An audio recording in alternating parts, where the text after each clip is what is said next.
नमस्कार दोस्तों। हिंदी व्याकरण की जो अपनी क्लासें चल रही थी, उसके अंतर्गत हमने पीछे वाली 2 क्लासें हैं, उनमें शब्दार्थ के लिए एक सार्थक शब्द या वाक्यांश के लिए एक शब्द नामक टॉपिक है, उसको देखा था। तो पहली जो अपनी क्लास थी, उसमें हमने जो वाक्यांश के लिए एक शब्द है, उसकी भूमिका को देखा, वो क्या होता है, उस टॉपिक को हमने विस्तार से देखा था। और पीछे वाली क्लास में हमने उस टॉपिक के उदाहरणों को देखा और आज की क्लास में भी हम जो बचे हुए उदाहरण हैं, उनकी व्याख्या करते हुए पढ़ेंगे। तो करते हैं शुरुआत। आज का जो अपना पहला उदाहरण है, उसको देखते हैं। तो पहला उदाहरण है अपना, जो व्याख्या करता है, वो व्याख्याता कहलाता है। जो सांप पकड़ता है, उसका खेल करता है, उसे सपेरा कहते हैं। जो मोक्ष चाहता हो, उसको मुमुक्षु कहते हैं। जो स्मरण रखने योग्य है, वो स्मरणीय होता है। जो पांचाल देश की है, वो पांचाली कहलाता है। जो किसी का पक्ष न ले, उसको निष्पक्ष कहते हैं। जो यान सवारी जल में चलता है, उसको जलयान कहते हैं। कि जल में चलने वाला यान होता है, उसको जलयान कहते हैं। जो पुरुष लोहे की तरह बलिष्ठ हो यानी बलशाली हो, उसको लोह पुरुष कहते हैं। जो खाया न जा सके, उसे अखाद्य कहते हैं। जो सबके आगे रहता हो, उसे अग्रणी कहते हैं। जो नेत्रों से दिखाई न दे, उसे अगोचर कहते हैं। जो खाली न जाए, वो अचूक कहलाता है। जो देखा न जा सके, अदृश्य होता है। यानी देखा न जा सके, उसे अदृश्य कहते हैं। उसी प्रकार जो देखने योग्य न हो, अदर्शनीय होता है। जो पहले न देखा गया हो, अदृष्टपूर्व कहलाता है। जो किसी विशेष समय तक ही लागू हो, उसको अध्यादेश कहते हैं। यानी कुछ समय के लिए जो कानून बनता है या जो आदेश होता है, उसको अध्यादेश कहते हैं। कुछ समय के बाद में उस अध्यादेश को संसद के द्वारा पारित करवाना जरूरी है, तभी वो कानून बनता है। जो परीक्षा में परीक- जो परीक्षा में उत्तीर्ण न हुआ हो, उसे अनुत्तीर्ण कहते हैं। अनुत्तीर्ण बोलो या इसको फेल भी बोल सकते हैं। जो मापा न जा सके, उसे अपरिमेय कहते हैं। जो आंखों के सामने हो, परोक्ष या अप्रत्यक्ष, सॉरी, आंखों के सामने न हो, वो परोक्ष भी होता है, अप्रत्यक्ष भी होता है। जो पूरा या भरा हुआ न हो, वो अपूर्ण होता है। जो किसी की ओर मुंह किए हुए हो, वो अभिमुख होता है। यानी किसी की ओर मुंह किए हुए हो या मुख के सामने हो, उसको अभिमुख कहते हैं। आगे अपना, जो कभी मृत्यु को प्राप्त न हो, अमर। जो काव्य संगीत आदि का रस न ले, अरसिक होता है। जो इस लोक का न हो, अलौकिक। जो सादा या ठीक किया न जा सके, असाध्य कहलाता है। जो शोक करने योग्य नहीं, असोच्य होता है। जो स्त्री ऐसी पर्दानशीन है कि सूर्य को भी न देख सके, असूर्यम पश्या कहलाती है वो। जो विधान या नियम के विरुद्ध हो, असंवैधानिक कहलाता है वो। यानी विधान या नियम के विरुद्ध हो, वो असंवैधानिक कहलाता है। जो पहले कभी न हुआ हो, अभूतपूर्व है। जो सदा से चला आ रहा है, अनवरत कहलाता है। जो आगे की न सोचता हो, अदूरदर्शी कहलाता है वो। जो समय पर न हो, असामयिक। जो दिया न जा सके, अदेय। जो मानव के योग्य न हो, अमानुषिक। उसी प्रकार आगे, जो हाथों से मुक्त न, अर्थात अधिक देने वाला, मुक्त हस्त कहलाता है। कि हाथों से मुक्त है या हाथ से अधिक दान देने वाला होता है, उसको मुक्त हस्त कहते हैं। जो एक स्थान पर टिक कर नहीं रहता, यायावर कहलाता है वो। जो युद्ध में स्थिर रहता है, वो युधिष्ठिर कहलाता है। उसी प्रकार जो कर्म के अनुसार हो, यथाक्रम। जो रंग नाट्य का मंच स्टेज है, उसको रंगमंच कहते हैं। जो रथ पर सवार है, वो रथी कहलाता है। जो राज्य या राजा से द्रोह करे, वो राजद्रोही कहलाता है।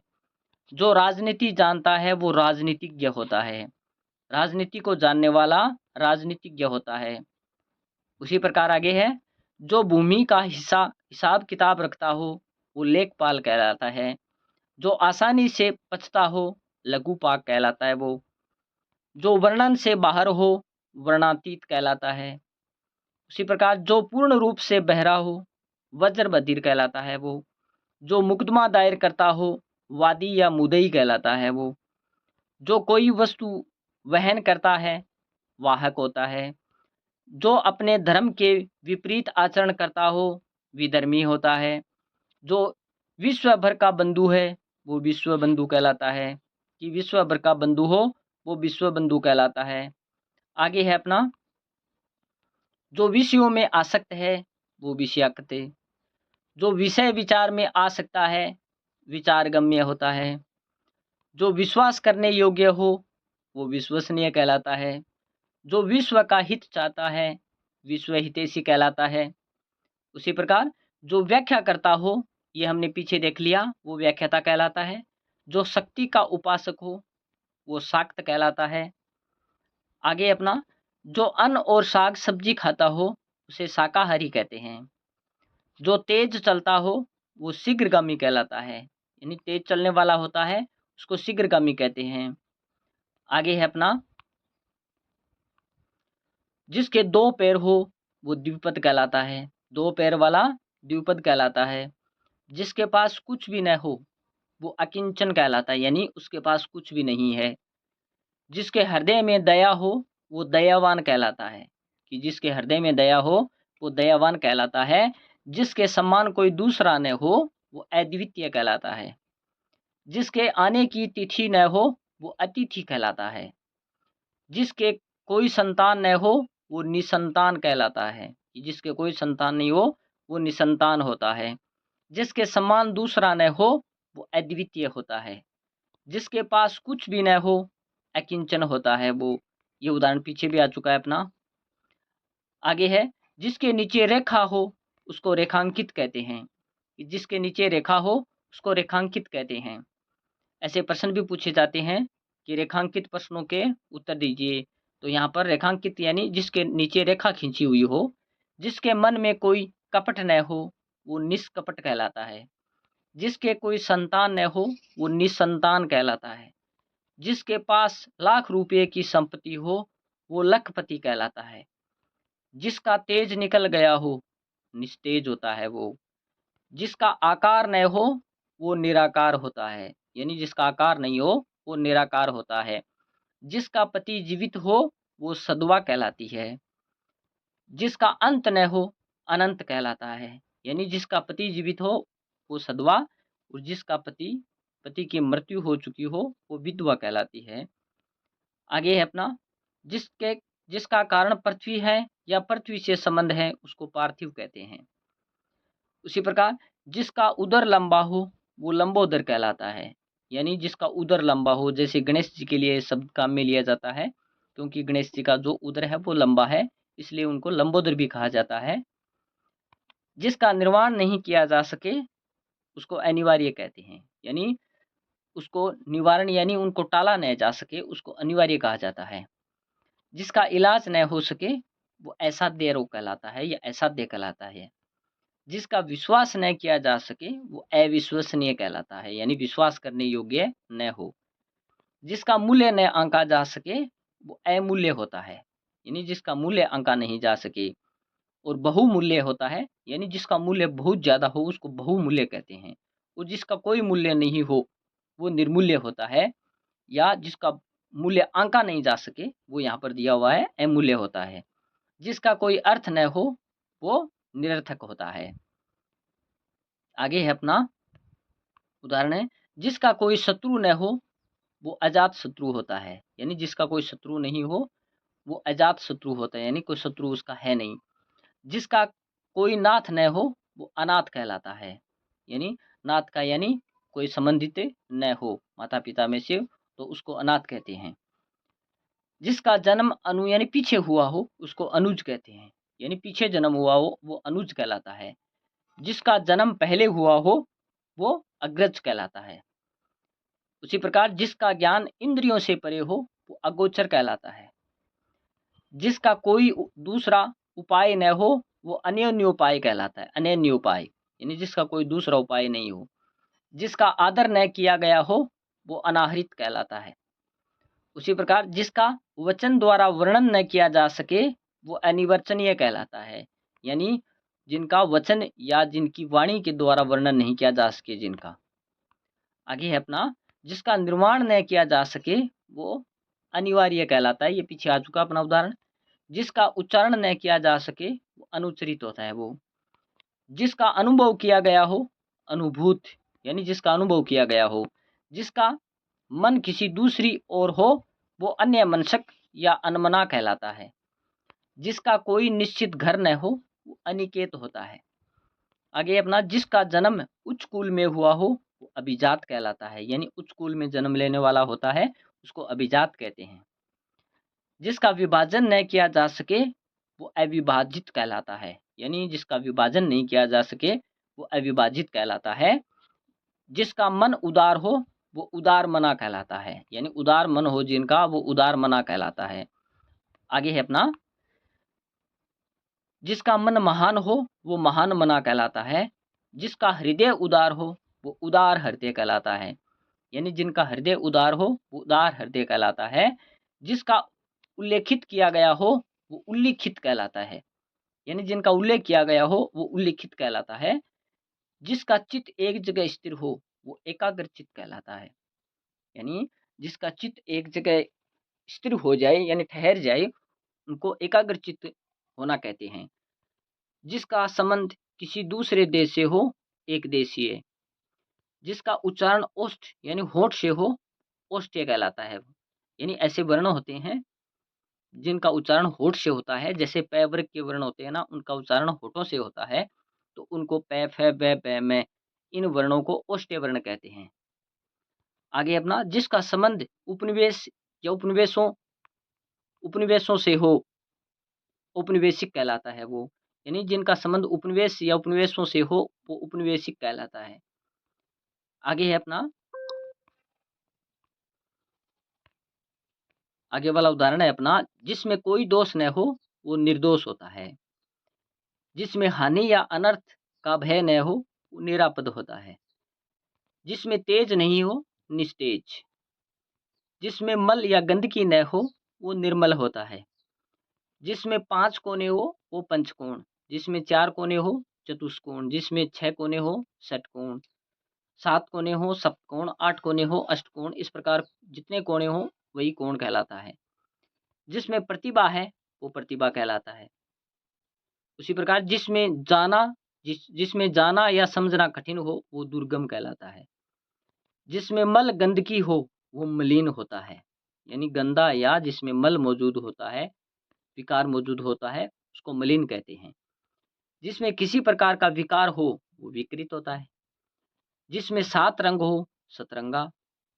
जिस पर विश्वास किया जा सके विश्वस्त। जिससे घृणा की जाए घृणित होता है। उसी प्रकार जिस हंसी से अटालिका तक हिल जाए उसे अट्टहास कहते हैं। यानी ठहाके लगा करके हंसना अट्टहास कहलाता है। जिस पर विचार न किया गया हो अविचारित होता है वो। यानी विचार नहीं किया गया हो अविचारित। जिस पर आक्रमण न किया गया हो अनाक्रांत कहलाता है। अनाक्रांत। जिस पर मुकदमा चल रहा हो वो अभियुक्त होता है। यानी जिस पर मुकदमा चल रहा हो वो अभियुक्त। जो मुकदमा करता है वो अभियोगी होता है। जिस पर कोई नियंत्रण न हो अनियंत्रित। जिसे अधिकार दिया गया हो वो अधिकृत कहलाता है। जिस पर निर्णय न हुआ हो अनिर्णित कहलाता है। यानी जिस पर कोई निर्णय नहीं हुआ हो वो अनिर्णित होता है। उसी प्रकार जिस पर अनुग्रह किया गया हो अनुग्रहित होता है। जिस पर किसी एक अन्य को कुछ अधिकार न हो वो एकाधिकार कहलाता है। यानी एक ही व्यक्ति का जहाँ अधिकार होता है वो एकाधिकार कहलाता है किसी वस्तु पर। जिस लड़की का विवाह न हुआ हो उसको कुमारी कहते हैं। ये उदाहरण हमने पीछे ही देख लिया है। और जिस लड़के का विवाह नहीं होता है उसको कुमार कहते हैं। आगे अपना जिस पर विश्वास न किया जा सके वो विश्वासघाती कहलाता है। जिस पर विश्वास किया जा सके वो विश्वस्त कहलाता है। जिस स्त्री का पति जीवित हो वो सधवा ये पीछे आ चुका अपना उदाहरण। और जिसका पति मर चुका हो वो विधवा कहलाती है। जिसे क्षमा न किया जा सके वो अक्षम्य है। जिसमें दंड का भय न हो, जिसे दंड का भय न हो वो उदंड कहलाता है। जिसे गुप्त रखा जाए गोपनीय। जिसमें 10 जिसके 10 आनन या 10 मुख हो वो दशानन या उसको रावण भी कहते हैं। जिसे बहुत कम ज्ञान हो, थोड़ा ज्ञान हो वो अल्पज्ञ कहलाता है। यानी थोड़ा ज्ञान वाला जो होता है उसको अल्पज्ञ कहते हैं, और जो ज़्यादा ज्ञान रखने वाला हो उसको बहुज्ञ कहते हैं। आगे है जिसे जीता न जा सके अजेय। जिसे देखकर डर भय लगे डरावना या भयानक होता है। जिसे क्षमा न किया जा सके वो अक्षम्य। जिसे कभी बुढ़ापा न आए वो अजर। जिसे कोई जीत न सके वो अजय। जिसे दंड का भय न हो उदंड। जिस भूमि पर कुछ न उग सके उसर कहलाती है। जिसे ईश्वर या वेद में विश्वास न हो वो नास्तिक कहलाता है। ईश्वर या वेद में जिनका विश्वास नहीं हो वो नास्तिक कहलाता है। और जिसका ईश्वर या वेद में विश्वास हो वो आस्तिक कहलाता है। जिसे भय नहीं हो निर्भीक या निर्भय। जिसे नहीं जीता जा सके वो अजय। जिसे या जिसका मूल नहीं है वो निर्मूल। जिसे जानना चाहिए वो ज्ञातव्य कहलाता है। जिसे पढ़ा न जा सके वो अपाठ्य। और जिसे भेदा न तोड़ा न जा सके वो अभेद कहलाता है। पढ़ा नहीं जा सके वो अपाठ्य और भेदा न जा सके वो अभेद्य। उसी प्रकार आगे है अपना तत्व को जानने वाला तत्वज्ञ। तप करने वाला तपस्वी। तेज बुद्धि वाला कुशागर बुद्धि। तीनों लोकों का स्वामी त्रिलोकी। तेज वाला तेजस्वी कहलाता है। तीन कालों की बात जानने वाला त्रिकालज्ञ। तीनों युगों में होने वाला त्रियुगी। और तीन नदियों का संगम त्रिवेणी कहलाता है। इसी प्रकार आगे है तीन लोकों का समूह है त्रिलोक। तैरने की इच्छा तितीर्षा। तर्क के द्वारा जो जान माना गया हो वो तर्क संगत होता है। तीन वेदों को जानने वाला त्रिवेदी, ये पीछे आ चुका है अपना। तीन कालों को जानने वाला त्रिकालदर्शी होता है। 3 माह में एक बार होने वाला त्रैमासिक। तर्क के द्वारा जो सम्मत माना जा सके वो तर्क सम्मत होता है। और तेज गति से चलने वाला वो द्रुतगामी या तीव्रगामी भी कहते हैं उसको। आगे अपना दूर की सोचने वाला दूरदर्शी। दूसरे देश से अपने देश में सामान आना आयात कहलाता है। दूसरों की बातों में दखल देना हस्तक्षेप कहलाता है। दिल से होने वाला हार्दिक। और दया करने वाला दयालु। धरती और आकाश के बीच का स्थान अंतरिक्ष कहलाता है। धन से संबंध रखने वाला आर्थिक, यानी धन से संबंध रखने वाला आर्थिक होता है, जिनका संबंध धन से होता है। उसी प्रकार आगे है जैसे धन के देवता कुबेर कहलाते हैं। धर्म में रुचि रखने वाला धर्मात्मा। ध्यान करने योग्य या लक्ष्य ध्येय। और धन देने वाला व्यक्ति या देवता धनद या कुबेर कहलाता है। धर्म में रुचि रखने वाला धर्मात्मा। धर्म या शास्त्र के विरुद्ध कार्य अधर्म। धर्म या शास्त्र के विरुद्ध जो कार्य होता है उसको अधर्म कहते हैं। आगे अपना नहीं मरने वाला, जो मरता नहीं हो वो अमर होता है। नहीं खाने योग्य वो अखाद्य होता है। नव यानी अभी अभी जन्मा हुआ वो नवजात कहलाता है। न टूटने वाला अटूट। नीचे की ओर मुख किए हुए अधोमुख। नीचे की ओर लाना या खींचना अपकर्ष कहलाता है। नाक से रक्त बहने का रोग नक्शीर, यानी नाक से जो खून आता है उसको नक्शीर कहते हैं। नख से शिखा तक के सब अंग नखशीक कहलाता है। यानी नख यानी नाखून, नाखून से लेकर के चोटी तक के जो सारे अंग होते हैं उनको नखशीक कहते हैं। आगे अपना नष्ट होने वाला नश्वर। नभ यानी आकाश में विचरण करने वाला नभचर, या उसको खेचर भी कहते हैं। नया उदित होने वाला नवोदित, यानी नया उदित होने वाला होता है उसको नवोदित कहते हैं। 15 दिन में एक बार होने वाला पाक्षिक कहलाता है। पुत्र की वधू पुत्र वधू कहलाती है। पुत्र का पुत्र होता है वो पोत्र कहलाता है, या पोता भी कहते हैं अपनी भाषा में, उसको पोता कहते हैं। तो पुत्र का पुत्र होता है उसको पोता या पोत्र कहते हैं। आगे अपना पढ़ने योग्य जो होता है उसको पठनीय कहते हैं। पति पत्नी का जोड़ा दंपति कहलाता है। प्रतिदिन होने वाला, प्रतिदिन यानी हर रोज होने वाला होता है उसको प्रतिदिन कहते हैं। पथ का प्रदर्शन करने वाला पथ प्रदर्शक। प्रिय बोलने वाली स्त्री प्रियंवदा। पूजने योग्य पूजनीय या पूज्य। पुत्र की वधू पुत्र वधू। पुत्र की वधू यानी पुत्र की जो बहू होती है या पत्नी होती है उसको पुत्र वधू कहते हैं। पुत्र का पुत्र होता है उसको पौत्र कहते हैं, ये हमने देख लिया पीछे। आगे अपने पाद पैर से मस्तक सिर तक उसको आपाद मस्तक कहते हैं, यानी पैर से लेकर के सिर तक के जो अंग होते हैं उसको आपाद मस्तक कहते हैं। पूछने योग्य प्रष्टव्य। पर्ण या पत्ते की बनी हुई कुटी उसको पर्णकुटी कहते हैं। प्रकृति संबंधी प्राकृतिक। पंक्ति में सबसे आगे खड़ा होने वाला वो अग्रसर कहलाता है। परलोक से संबंध वो पारलौकिक। परंपरा से चली आई हुई बात उक्ति या कला उसको अनुश्रुति कहते हैं, यानी जो हमने पीछे सुनी है वही बात आगे बढ़ाना उसको अनुश्रुति कहते हैं। पदार्थ का सबसे छोटा या इंद्रिय ग्राह्य विभाग या मात्रा उसको अणु कहते हैं। ये पदार्थ का सबसे छोटा भाग होता है ना उसको अणु कहते हैं। आगे अपना बुरा या दूर आग्रह उसको दुराग्रह कहते हैं। दूर आग्रह होता है उसको दुराग्रह कहते हैं। बुरे आचरण वाला दुराचारी कहलाता है। बुरे चरित्र वाला दुष्चरित्र कहलाता है। बच्चों के लिए काम की वस्तु बाल उपयोगी। बिल्कुल बर्बाद हो गया हो वो ध्वस्त। बहुत तेज चलने वाला द्रुतगामी कहलाता है। और बिना वेतन का उसको अवेतनिक कहते हैं। और बीता हुआ होता है उसको अतीत कहते हैं, यानी बीता हुआ जो समय होता है उसको अतीत कहते हैं। इसी प्रकार बेचने वाला होता है उसको विक्रेता कहते हैं। बिना आयास यानी परिश्रम के होता है उसको अनायास कहते हैं। बिना पलक गिराए एक टक। बिना पलक गिराए एक टक। बिना अंकुश का वो निरंकुश होता है। बिना पलक गिराए होता है उसको अनिमेष भी कहते हैं और एक टक भी कहते हैं, दोनों इसमें दिए हुए हैं। आगे है अपना बिना वेतन के कार्य करने वाला अवेतनिक होता है। इसी प्रकार बालक से वृद्ध तक आबाल वृद्ध कहलाता है। आगे अपना बेलों आदि से घिरा हुआ सुरम्य स्थान वो कुंज कहलाता है। बहुत गप्पे हाँकने वाला वो गपोड़िया कहलाता है। और आगे है बरसात के 4 महीने वो चतुर्मास कहलाते हैं। बहुत डरने वाला वो डरपोक होता है। बहुत दूर की बात पहले से ही सोचने वाला वो दूरदर्शी होता है। और बहुत चंचल दुष्ट और अपनी प्रशंसा करने वाला होता है उसको धीरोदत्त कहते हैं, यानी अपनी प्रशंसा स्वयं करने वाला होता है ना उसको धीरोदत्त कहते हैं।